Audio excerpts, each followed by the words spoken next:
have two words for you. Honest Joe. Yes, yes, yes, yes, yes. Um, I know that probably offended some people, Honest Joe, but more likely than not, the people who would be offended by those two words are not listeners of this podcast.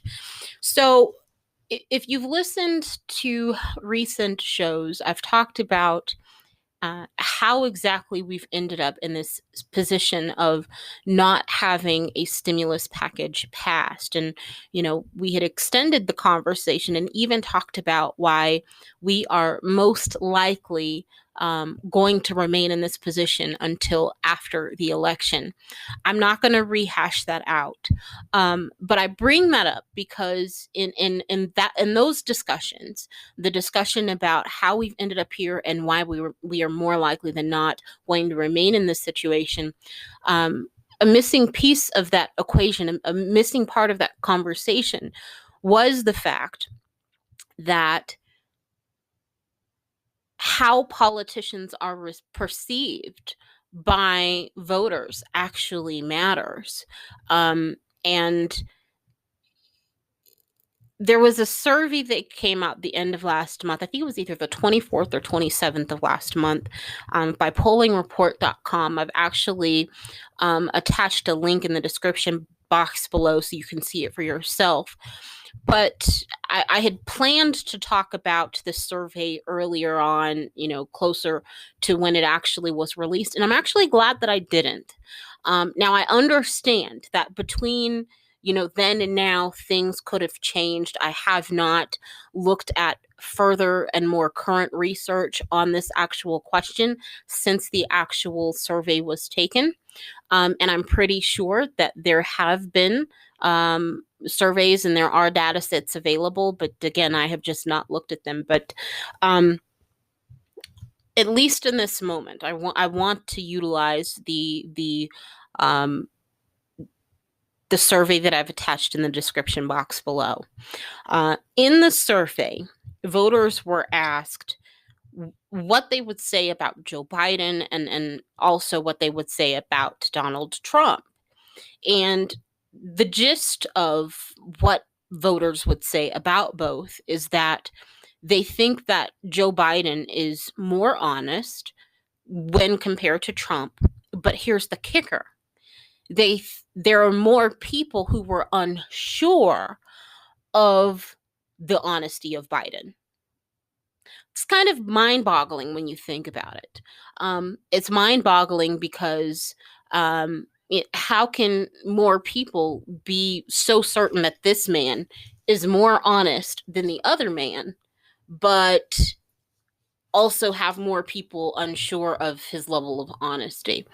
Again, I understand, that can be kind of mind-boggling, but what it does kind of not make mind-boggling for me is the fact that much more people, I was going to say many, but then I was going to say more and then kind of got combined.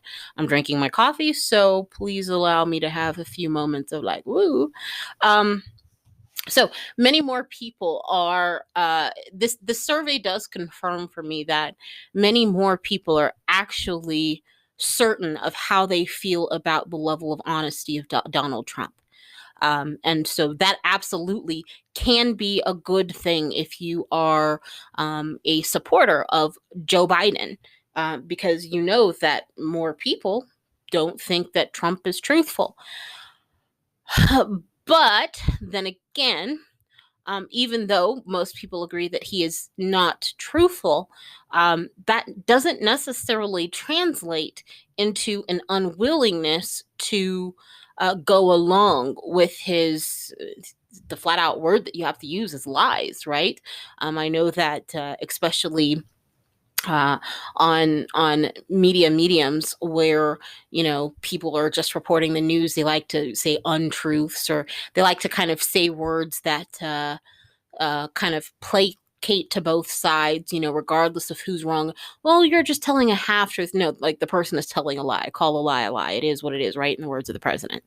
But so just because even though the Biden campaign could look at this information and say, oh great, many more people are aware that this man is clearly, he's a liar, he's lied about a lot, he constantly lies about a lot. They can look at that and they can say, great, we're dealing with a liar, but they also can't assume that voters are against a liar. In this current political environment, especially when you look at the referendum that brought us President Trump. I'm not going to say that there's kind of like a disconnect from reality, but what we have from voters is we have a willingness to kind of overlook what we would consider to be voter norms, societal norms, in order to achieve a specific thing, whether it's achieving a border wall or achieving, what they might hope would be a better stock market, whatever they're willing to kind of overlook things. So just because voters have expressed that they view Trump as more of a liar than they do Biden, that doesn't necessarily mean that they are automatically going to turn against Joe Biden. On the flip side, the Trump campaign, what they can kind of draw from this is that, well, yeah, we have more people who are certain about us, but there is a higher level of uncertainty against Joe Biden. And uncertainty is more easily manipulatable than certainty. And what is the Trump campaign prone to doing? Heck, what is lying in and of itself? It's a form of manipulation, right? So if you have a candidate who is automatically seen as more of a liar than another, who has used tactics that openly are just outright manipulation, when you have a situation in which they can kind of play on manipulation to their advantage, don't be surprised if they try to do that. Now, I could speculate about either things that we have seen that have maybe been a result of this, or I could speculate about things to come that could be a result of this. But I'm not going to. What I am going to say is, even though we are dealing with the term honest Joe in terms of the Biden campaign, it's not necessarily a home run for the Biden campaign. And the fact that President Trump is seen as a liar compared to Joe Biden is not necessarily detrimental to him. It's not necessarily detrimental to his base of supporters. If anything, this actually, and it's in this kind of warped reality in which we are now, this actually, I would go so far as to say that this actually does more to benefit President Trump. The fact that he is seen as more of a liar, and the fact that more people, and this is the key thing here, that more people are unsure of Joe Biden. Most of the people, and this is what you have to understand, there are a lot of moving pieces in this current election. It's not, everything is not cut and dry. One of the things that I've heard supporters of President Biden openly, did I call him President Biden? I've said this now twice. I think I did that in the recent episode. I don't know what's going on. Who knows, right? Do I know something that I don't know that I know?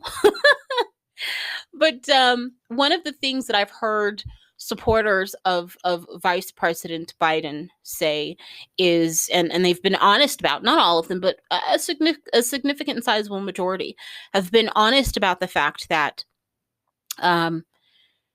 people aren't necessarily voting for Joe Biden. Many more people are voting against Trump. And so when you have a candidate who more people perceive as more honest, but also more people are unsure about, and they're not necessarily throwing support his way because they genuinely support him or because they genuinely are sure about him compared to the other guy, that is yet another factor here in which, again, this kind of whole crazy environment that we're dealing with can actually, if utilized and manipulated correctly, can be used to benefit the Trump campaign. It's, again, I really feel like we are in the twilight zone. It's, this really, a lot of things that shouldn't make sense do make sense, and a lot of things that should make sense absolutely do not make sense. But I have said this several times about many different things, but in the words of the president, it is what it is. So when you look at Vice President Biden and you look at the fact that he is, when compared to Trump, considered to be a more honest candidate, there's really not, if you were honest as some people, are claiming that Joe is, if you were honest, you can kind of plainly see why he is where he is in this specific poll in terms of appearing to be more honest. When you look at his track record compared to Trump's track record, when you just even go so far as to simply compare the outright lies of Joe Biden, like the actual number of times and the frequency with which they occur, and compare that to Trump, it's very evident. I mentioned in a previous show as well that, and I mentioned in this show, how perception is reality. But more specifically in a previous show, I mentioned that how you see things is shaped by your experiences and what you believe. So, for instance, if you look at, for instance, the outright number of lies that Biden tells compared to Trump, and you see that Trump tells significantly more lies on a significantly more frequent basis, not to say that Biden doesn't lie, but Trump, like literally out of every probably 2 to 3 sentences, at least one of them will probably be a lie, or something about them will be a lie, right?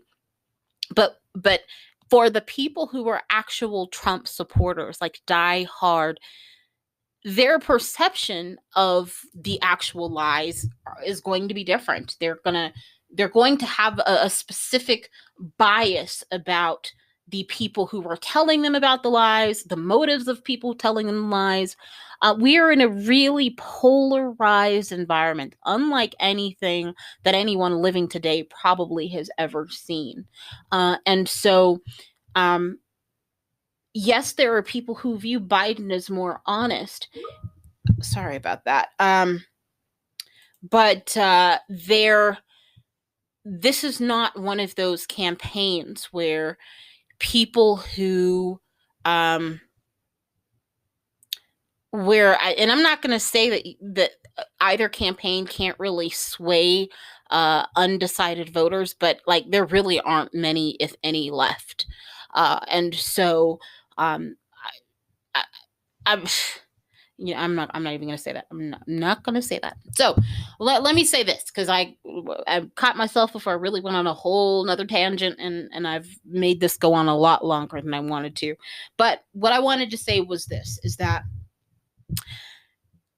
it's very obvious, as I pointed out, for many reasons, why more people consider Joe Biden to be a more honest candidate than Trump. That was not expected.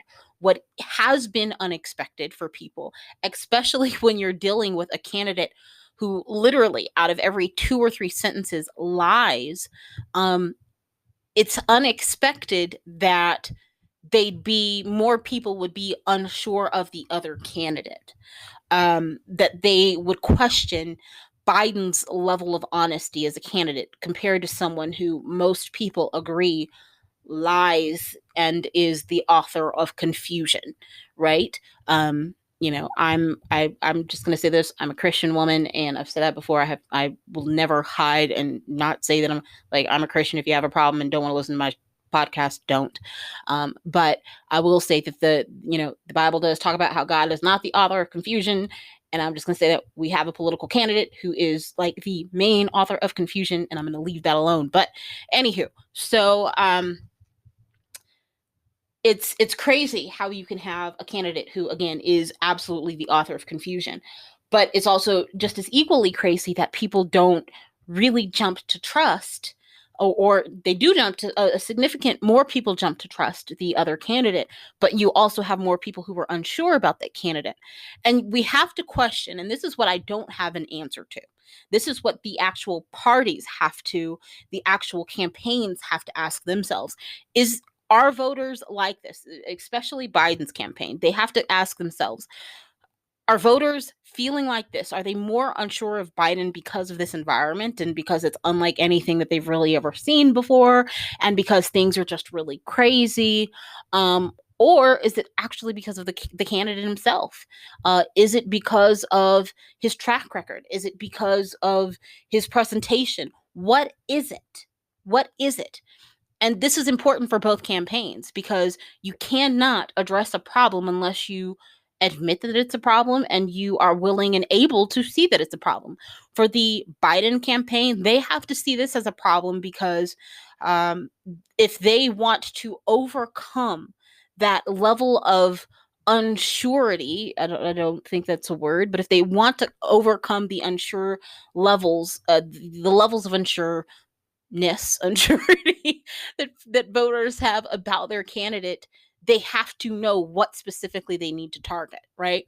And then for the other campaign, for the Trump campaign, if they want to do what they are very, very good at, which is deflect and project, if they want to master manipulate, as they have quite honestly, I don't want to say wonderfully as if I like endorse it, but they have projected and just almost done magic with their level of manipulation and projection and a whole bunch of other things with their campaign all through the years. But they have to look and they have to say, okay, well, if we want to optimize our effectiveness as a campaign, how can we exploit that? I'm pretty sure that they've already calculated. If they, in some ways, I might say that, they have done some things that may infer that they have kind of targeted certain aspects of the unsure level that people have about Biden's honesty as a candidate. But I don't think that they've kind of done it to maximum capacity. Maybe they've been so busy with putting out other fires with their candidate that they really haven't had a chance to exploit. To the credit of Biden, or to the credit of just kind of this weird environment in which we are, or to the credit of, Trump himself for kind of burning his own house down, right? So, anywho, there are a lot of unanswered questions. And I just, again, I wanted to talk about this. I know this might have seemed kind of like a rambling show today, but this was important because, again, I've talked about before how we've ended up here and how we are likely to remain here.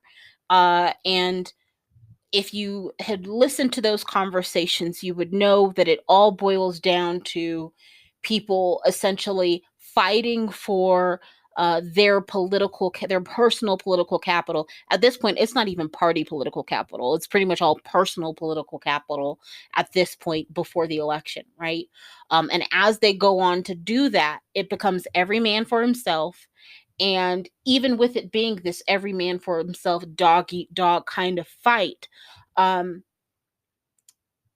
as we move closer to the election, which is this main, this main kind of a checkpoint that we're moving towards, we need to kind of know what to expect. What can we expect on obviously this survey happened the end of last month. So is it even assumed that voters are still here in this space? No. You can consider recent political events, and you can kind of make assumptions about where they might be. And again, I absolutely believe that data is out there that is more current than this data set, but I just haven't accessed it yet. But anywho, I'm rambling. Hopefully this was kind of thought provoking to you, regardless of what side of the aisle you fall on. Yes, Joe is seen as more honest, but voters, quite frankly, are more unsure of him as a candidate, and that could hurt him, especially if the Trump campaign manipulates it like they've manipulated everything else, and they've done so masterfully. But it could also help him if he is able to pinpoint the problem and target it to deliver concise and precise kind of rectification to the issue. So that's all I have to say about that.